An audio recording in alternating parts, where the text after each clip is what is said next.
Okay, my dear students. So last time, you know that we had started with the chemical bonding. Chemical bonding में मैंने बताया था the forces of attraction between atoms when they lose, gain or share electrons और ऐसा वो क्यों करते हैं in order to get the stable electronic configuration of their nearest noble gases. ठीक है जी. उसके बाद दूसरी चीज जो हम लोगों ने पढ़ी थी इसकी टाइप्स. तो इसकी टाइप्स में ionic bond, covalent bond, dative bond, उसके बाद जो है वो मेटालिक बॉन्ड और आखिरी इंटरमॉलिक्यूलर फोर्सेस ऑफ अट्रैक्शन. ठीक है जी. तो आयनिक बॉन्ड हम लोगों ने लास्ट टाइम जो है वो खत्म कर लिया था. आयनिक बॉन्ड जो है मेटल और नॉन मेटल के बीच में बनता है. आज हम आयनिक कंपाउंड की प्रॉपर्टीज जो है वो डिस्कस करने जा रहे हैं जी. So let's start with the properties of ionic compounds.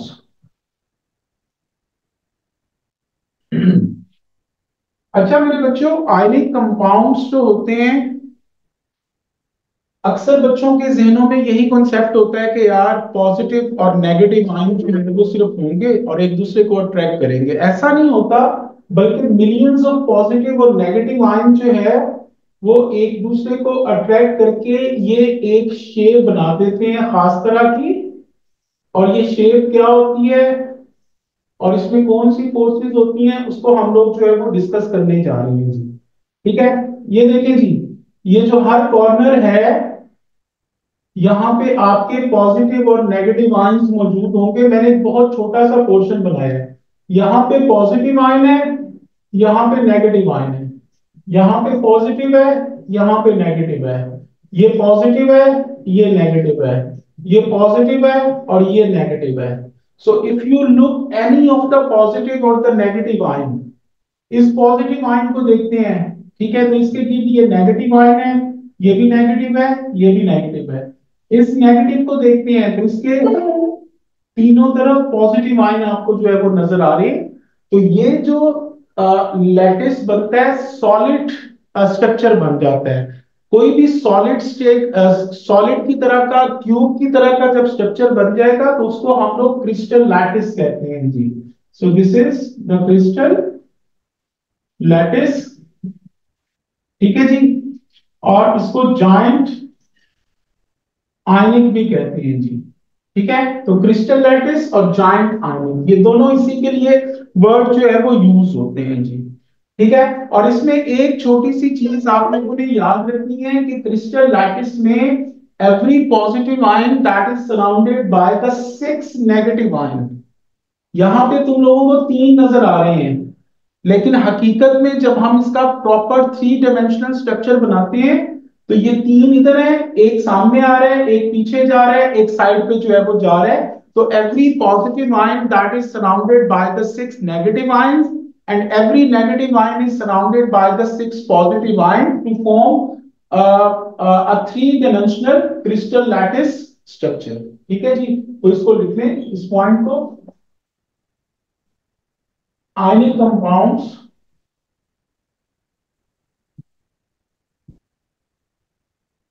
have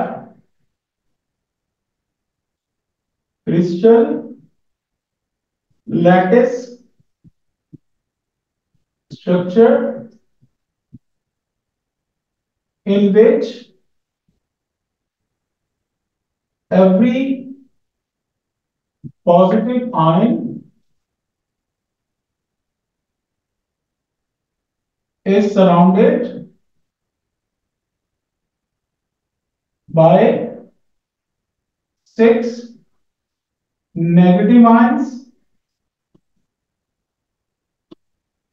and every negative ion is surrounded by 6 positive ions. ठीक है जी. तो ये पहला पॉइंट है कि किसी भी आयनिक कंपाउंड का जो स्ट्रक्चर होता है उसमें कोई एक पॉजिटिव या एक नेगेटिव आयन नहीं होता, बल्कि मिलियंस ऑफ पॉजिटिव और नेगेटिव आयंस एक दूसरे को अट्रैक्ट करके एक जायंट क्रिस्टल लैटिस स्ट्रक्चर जो है वो बना देते हैं, ठीक है जी, जिसमें हर पॉजिटिव आयन के गिर्द 6 नेगेटिव आयन और हर नेगेटिव आयन के गिर्द 6 पॉजिटिव आयन जो है वो सराउंडेड होते हैं जी। Everyone got it? ये मैटर करता है कि आयन की कुछ जो पावर है वो क्या होता है? Like एक। जी जी बिल्कुल ये मैटर करता है। मैं सिर्फ यहाँ पे जो डिस्कस कर रहा हूँ वो पॉजिटिव वन और नेगेटिव वन की बात कर रहा हूँ। ये 1:1 से आते हैं, यानी 6 और 6। जो +2 और -1 है उनकी रेशियो चेंज हो जाती है, ठीक है। उसमें पॉजिटिव आयन के गिर्द जो है वो आपके 6 नेगेटिव आयन होंगे, लेकिन हर नेगेटिव आयन के गिर्द 3 पॉजिटिव 2 आयन होंगे, लेकिन that is not in your syllabus बेटा, ठीक है। मैंने सिर्फ आपके क्वेश्चन का आंसर दिया है। अच्छा जी, नेक्स्ट चीज पे चलते हैं। किसी भी आयनिक कंपाउंड्स के लिए मेरे बच्चों don't use the word molecule. यानी अगर आपके पास सोडियम क्लोराइड है, NaCl, ठीक है जी, तो ये सोडियम मेटल है और क्लोरीन आपकी नॉन मेटल है, तो ये आयनिक कंपाउंड है। तो आप लोग ये नहीं कह सकते कि ये सोडियम क्लोराइड का मॉलिक्यूल है, ठीक है जी। Don't use the word molecule for ionic compound, ठीक है जी। Do not use word molecule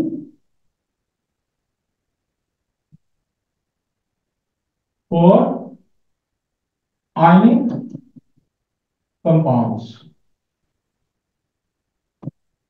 ठीक है जी। This is the second property. इसकी जो थर्ड प्रॉपर्टी होती है मेरे बच्चों, कोई भी जो आयनिक कंपाउंड होता है, ठीक है, सॉलिड स्टेट में वो एग्जिस्ट करता है नॉर्मली, उसकी सॉलिड स्टेट होती है, और सॉलिड स्टेट में कोई भी जो आयनिक कंपाउंड है it does not conduct electricity. क्यों? क्योंकि इसके अंदर जो है वो फ्री मूविंग जो है वो आयंस नहीं होते। आयंस जो हैं उनके बीच में ये strong electrostatic forces of attraction होती हैं, इनको हम कहते हैं इलेक्ट्रोस्टैटिक फोर्सेस ऑफ अट्रैक्शन। और ये जो इलेक्ट्रोस्टैटिक फोर्सेस ऑफ अट्रैक्शन होती हैं ये टूट सकती हैं, ठीक है, अगर आप इसको पानी में डिसॉल्व कर लें या इसको मेल्ट कर लें, पिघला लें, मोल्टन फॉर्म में ले आए। तो इसको पानी में डिसॉल्व करेंगे तो वो इसकी एक्वस फॉर्म होगी, मेल्ट कर लेंगे तो मोल्टन फॉर्म होगी। तो एक्वस और मोल्टन फॉर्म में इनकी इलेक्ट्रोस्टैटिक फोर्सेस टूट जाती हैं, और ये जो पॉजिटिव और नेगेटिव आयंस होते हैं ये फ्री मूविंग होते हैं, ठीक है, तो जिसकी वजह से ये इलेक्ट्रिसिटी कंडक्ट करते हैं जी, ठीक है। तो सॉलिड स्टेट में इलेक्ट्रिसिटी कंडक्ट नहीं करते क्योंकि आयंस अपनी जगह पे फिक्स होते हैं। कभी भी किसी आयनिक कंपाउंड के लिए इलेक्ट्रॉन का वर्ड मत यूज कीजिएगा। अगर वो आपसे पूछे कि सोडियम क्लोराइड सॉलिड स्टेट में इलेक्ट्रिसिटी कंडक्ट करता है कि नहीं करता, तो अक्सर बच्चे आधा आंसर ठीक लिख देते हैं कि sodium chloride does not conduct electricity in the solid state, और आगे लिख देते हैं as it has no free moving electrons. तो वहां पे सारा क्वेश्चन गलत हो जाएगा। जब आयनिक कंपाउंड आएगा तो आयनिक कंपाउंड में आप लोगों ने आयंस का वर्ड जो है वो यूज करने हैं जी, ठीक है। तो ये मैं आप लोगों को यहाँ पे एक छोटा सा टेबल बता रहा हूँ, ठीक है, इससे आपको चीजें जो है वो याद रहेगी, ठीक है। पहली मैं फॉर्म बता रहा हूँ सॉलिड, दूसरी लिक्विड, लिक्विड को मोल्टन भी कहते हैं जी, और तीसरी एक्वस, ठीक है। दूसरी फॉर्म फिर दोबारा से मैं इसको लिख रहा हूं सॉलिड, लिक्विड और एक्वस, और तीसरी बार फिर से इसको लिख रहा हूं सॉलिड, लिक्विड और एक्वस, और चौथी बार फिर इसको लिख रहा हूं सॉलिड, लिक्विड एंड एक्वस, ठीक है जी।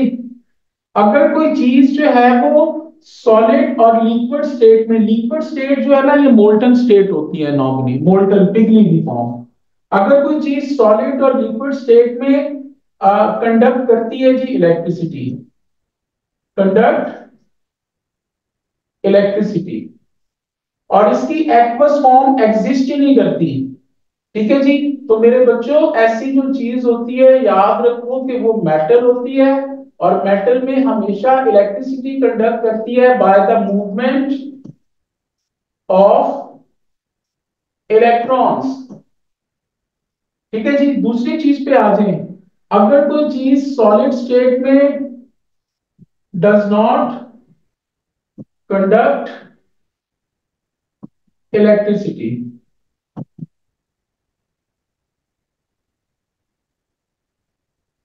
लेकिन लिक्विड और एक्वस फॉर्म में कंडक्ट करती है जी इलेक्ट्रिसिटी, कंडक्ट इलेक्ट्रिसिटी, तो याद रखिए कि वो चीज जो है that would be some ionic compound. ठीक है, और आयनिक कंपाउंड में हमेशा मूवमेंट ऑफ आयंस होती है जी, आयंस मूव करते हैं आपके। इसमें इलेक्ट्रॉन का जिक्र जो है वो आप लोगों ने नहीं करना होता बेटा, आपने अगर बैठना है तो कॉपी कर लो यार, स्क्रीनशॉट लोगे बाद में। चलिए, अच्छा जी, उसके बाद अगली चीज पे आ रहे हैं। अगर किसी चीज की सॉलिड और लिक्विड स्टेट जो है वो एग्जिस्ट नहीं करती या एग्जिस्ट करती भी है तो उसमें इलेक्ट्रिसिटी कंडक्ट नहीं होती, एक्वस फॉर्म में वो चीज जो है वो कंडक्ट करती है electricity, conduct electricity.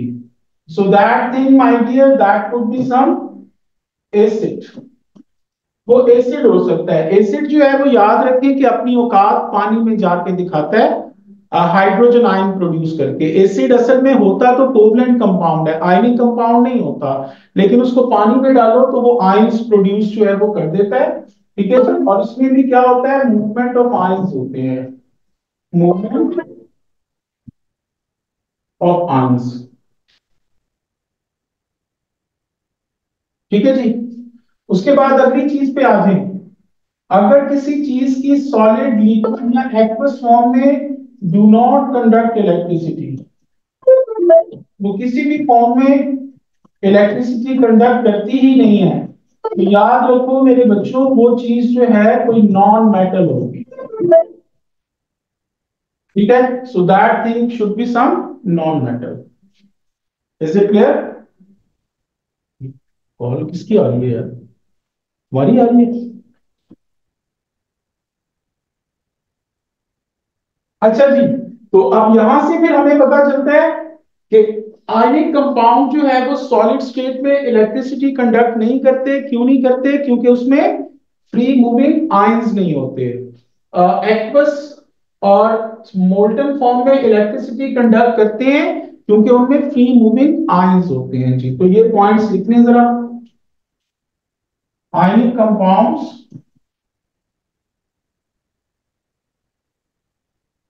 Do not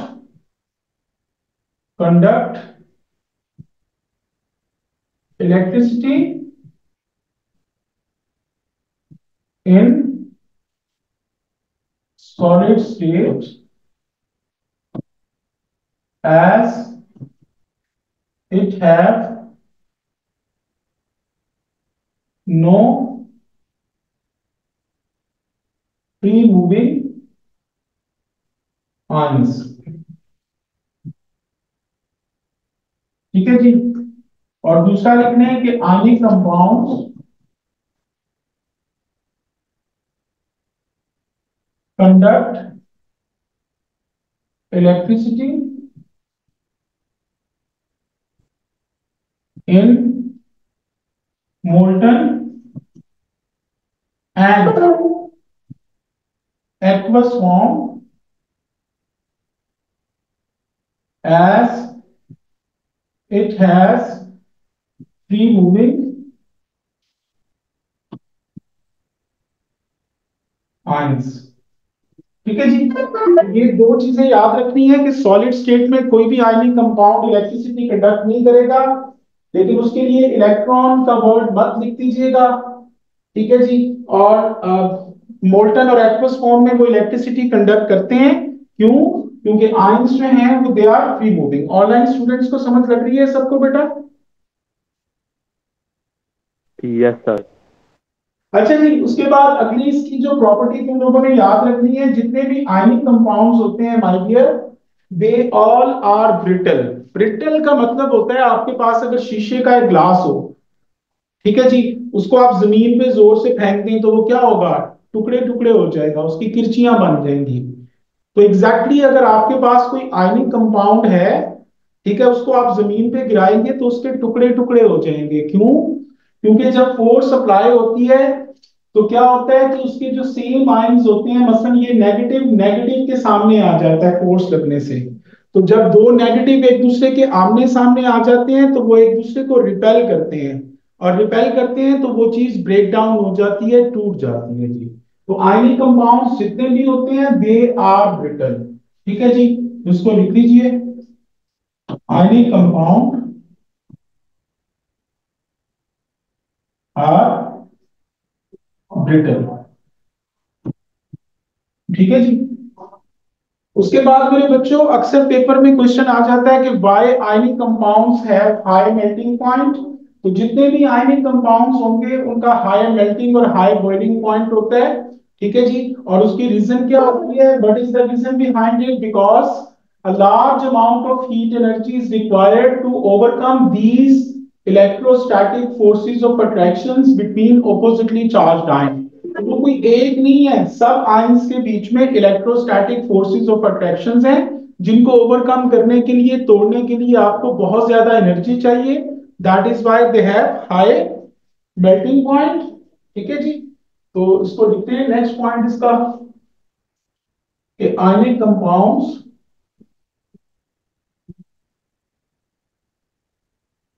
have high melting point as large amount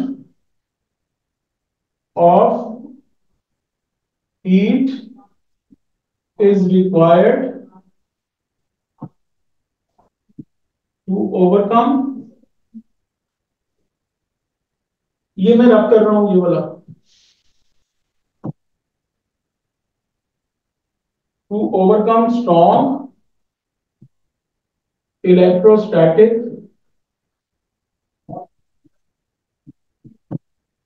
forces of attractions between oppositely charged ions।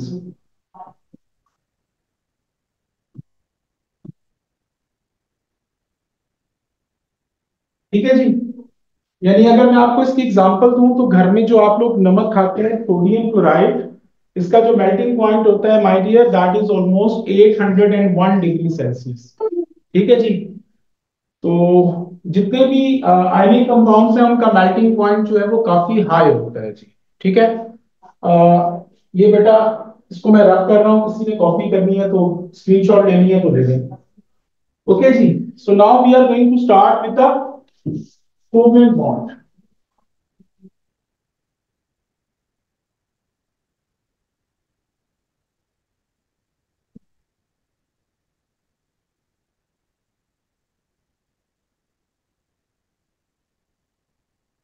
तो आयनिक बॉन्ड हमारा खत्म हो गया। Now we are going to start with the covalent bond. Covalent bond जो है मेरे बच्चों, ये दो चीजों के दरमियान बनता है। ठीक है जी, एक नॉन मेटल और नॉन मेटल्स। ठीक है जी, इनके दरमियान जो है वो कोवलेंट बॉन्ड बनता है।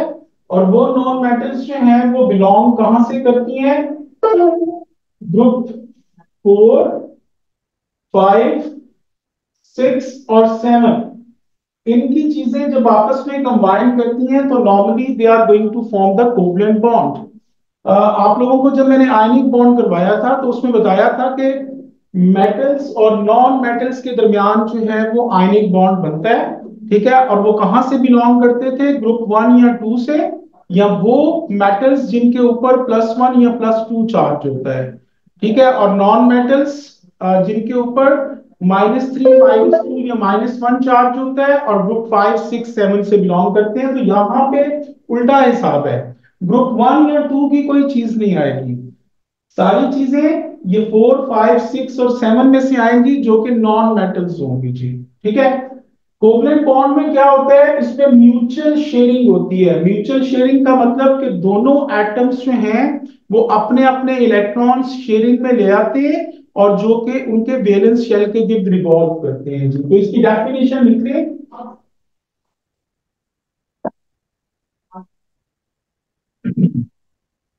a bond formed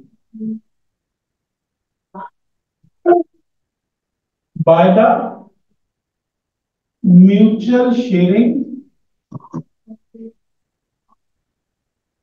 of electrons between atoms is called covalent bond.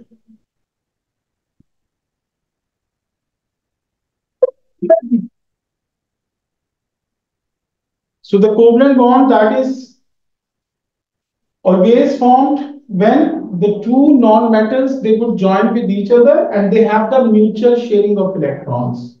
ठीक है जी। इसकी जब हम लोग डॉट एंड क्रॉस डायग्राम पढ़ रहे हैं, so dot and cross diagrams,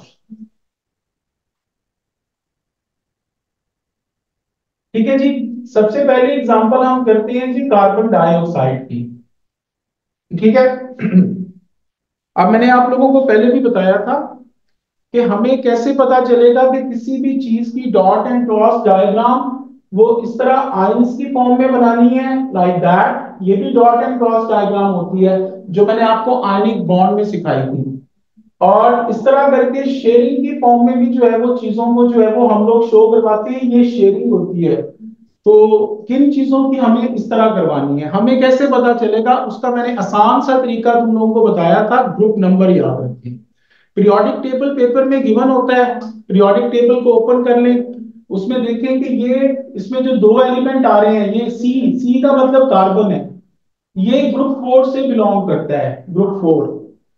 oxygen that belongs from the group 6, ठीक है जी।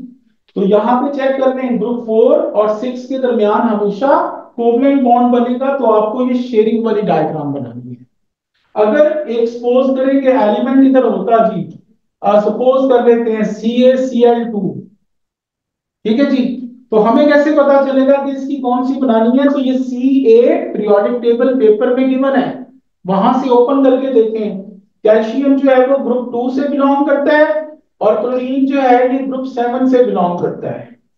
तो ग्रुप 2 और 7 के दरमियान मैं आपको पहले बता चुका हूं कि हमेशा आयनिक बॉन्ड बनता है जी। ग्रुप 1 और 2 का ग्रुप 5, 6 और 7 के साथ आयनिक बॉन्ड बनता है, जबकि ग्रुप 4, 5, 6 और 7 की चीजें आपस में कंबाइन करके कोवलेंट बॉन्ड बनाती हैं। तो इसका मतलब ये है कि इसका आइंस वाला स्ट्रक्चर नहीं होगा, इसका शेयरिंग वाला स्ट्रक्चर होगा, ठीक है जी। अब इसको बनाना कैसे है तुम लोगों ने, इसको पहले रफ वर्क में ये ग्रुप ग्रुप नंबर याद रखना है बस तुम लोगों ने।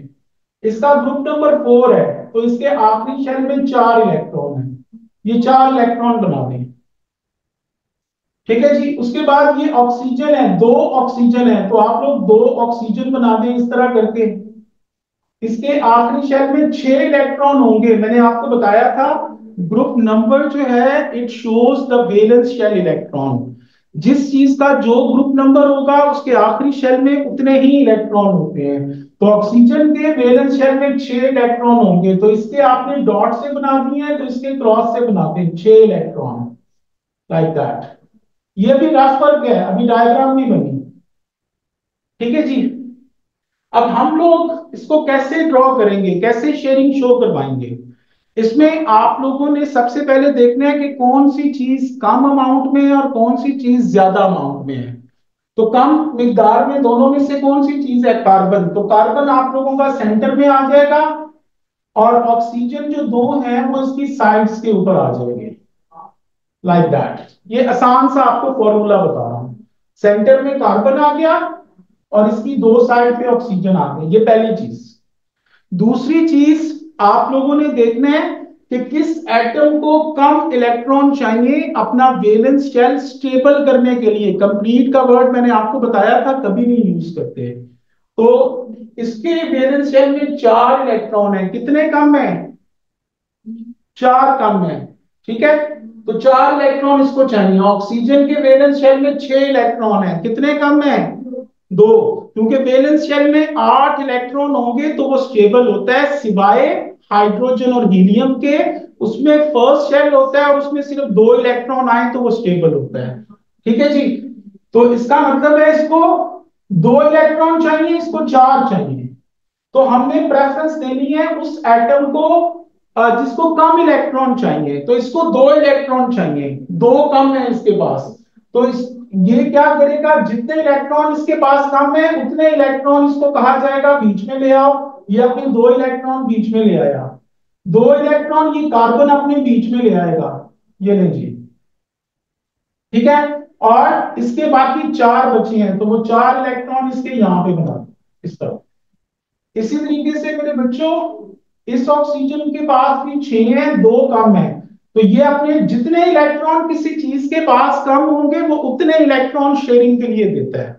अगर किसी के पास 3 कम होंगे तो वो 3 जो है वो शेयरिंग के लिए देगा। तो ये अपने 2 इलेक्ट्रॉन बीच में ले आएगा, ठीक है। ये मिटा दें 2 इलेक्ट्रॉन। कार्बन जो है वो भी जितने ये लेके आएगा उतने ही कार्बन लेके आएगा, कार्बन भी 2 बीच में ले आएगा, लाइक दैट। अब इसके बाकी 4 बचे तो वो 4 यहां पे बना दें, ठीक है जी। इस ऑक्सीजन का देखें, ये 4 और 4 8, ये पूरे हो गए। इस कार्बन का देखें 4 और 4 8। इस ऑक्सीजन का देखें 4 और 4 8। तो तीनों एटम्स के आखिरी शेल में 8 8 इलेक्ट्रॉन हो गए हैं, स्टेबल हो गए हैं ये।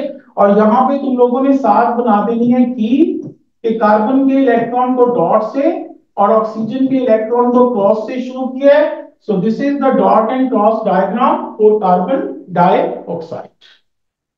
Everyone got it?